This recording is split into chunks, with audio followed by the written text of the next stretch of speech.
Pochta qutisi.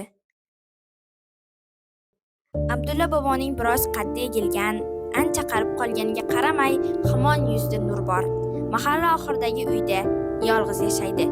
Oldin maktabda o'qituvchilik qilgan, hozir nafaqada, betob bo'lib qolgan. Uning uyi oldida zanglagan bir pochta qutisi bor. Har kuni ertalab uni ochadi, umid bilan xat keldimi deb. Yo'q, yana bo'sh. O'g'li Ulug'bek 5 yil oldin chet elga ketgan, pul topaman, sizni ham olib ketaman degan edi. Ammo ketdi-yu, qaytib kelmadi. Hatto xat ham yozmay qo'ydi, telefon ham qilmadi. Onasi esa u ketgandan so'ng 1 yil o'tib vafot etdi. Abdulla bobo esa har kuni ertalab tashqariga chiqadi. Balki bugun Ulug'bekdan xat kelgandir deb. Yozmaydi, kelmaydi. Bir kun pochta qutisi oq konvert keldi.